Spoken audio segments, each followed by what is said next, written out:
এইখানে লন্ডনে তার সাথে যে লোক যে কথা বলছে সেই লোক তো কিছুদিন আগেই বলছিল যে আমরা কোনো মহামানব চাই না নেতৃত্ব দিতে। সেই মহামানব চাই না বলা লোকটাই লন্ডনে বসে তারেক জিয়ার সাথে তার সাথে হ্যান্ডশেক করতেছে, ইলেকশনের ডেট সেট করতেছে। আর এখন এইখানে এই যে আয়শা ঢাকায় এসে এখন কোন দিকে তিনি যাবেন আমি বলতে পারি না। আমি মনে করি যে লোকটা অনেকটা আবেগপ্রবণ, অর্থনীতিবিদ হিসাবে তার অনেক জ্ঞান থাকতে পারে, কিন্তু জাতীয় নিরাপত্তা, জাতির ভবিষ্যৎ এই সম্বন্ধে জ্ঞান নাই। চিফ জাস্টিস কিন্তু যদি চায়, তার যে অবস্থান, সে সিম্বলিক রোল পাকিস্তানে দেখেন চিফ জাস্টিস কিন্তু খুব গুরুত্বপূর্ণ রোল প্লে করছিল এই যে পারভেজ মুশারফকে সরাইতে। ভারতের চিফ জাস্টিস ল্যান্ডমার্ক জাজমেন্ট দেয়। ছাত্ররা যদি মনে করো যে তোমরা এখন ইউনূস সাহেবকে উপর আস্থা রাখতে পারতেছো না, তাহলে তোমার you don't have to put all your eggs on one basket. আজকে তোমাদের কৃপায় যিনি চিফ জাস্টিস হয়েছে অত্যন্ত লার্নেড ম্যান, এবং তার নানা ছিল জাস্টিস ইব্রাহিম, যিনি পাকিস্তানি আমলে পাকিস্তানের সামরিক শাসনের বিপক্ষে এমন অবস্থান নিয়েছিলেন যে এই পাকিস্তানের জাজমেন্টের ইতিহাসে তার নাম স্বর্ণাক্ষরে লেখা।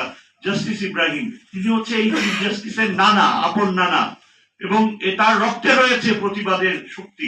সে ব্যবহার করে না, তাকে ইউনূস সাহেব পাশে রেখে দিচ্ছে আনইউটিলাইজ, কিন্তু সে তোমাদের অ্যালাই হইতে পারে, ইচ্ছা করলে সামনে আসতে পারে, সে চুপকে সরাইতে পারে, সামরিক বাহিনীর রিফর্মস এর কথা বলতে পারে, এবং দেশে যে এই যে অন্যায়গুলো হচ্ছে যে বিচার অবশ্যই হওয়া উচিত। আমাদের ছাত্ররা যে জীবন দিল তার বিচার না হওয়া পর্যন্ত কোনো ইলেকশন হওয়া উচিত না। এটা অনৈতিক, এটা অন্যায়, এটা আমাদের নিজেদেরকে অপমান করা।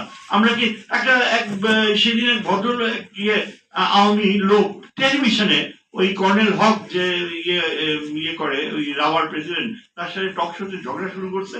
সে ওই আওয়ামী লীগের ওই লোক বলতেছে যে ৭১-এ ৩০ লক্ষ লোক মারা গেছে, আর এই সংগ্রামে মাত্র ২০০০ লোক মারা গেছে, কোনটা বেশি ইম্পর্টেন্ট? ৭১, আমরা ৭১-এর দায়ী, আপনি কিছু না।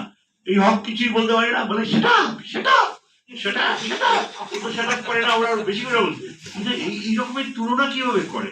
৭১, কিন্তু এই যে ২০০০ লোক মারা গেছে তার সংখ্যাতাত্ত্বিক ধারণা কেন দেয় যে ২০০০ কিছুই না? এত এত সাহস কিভাবে হয়? এই আওয়ামী লীগকে চিরতরে এখান থেকে, এই দেশ থেকে বাইর করতে হবে। এটা ভারতীয়, কোন দিন এই আওয়ামী লীগ যেন চোখ তুলে না চায়। আমরা তোমাদের ন্যারেটিভ তৈরি করতে হবে July ডিক্লারেশনে। This is also important for you. The history of this country, it must go back to the 13th century.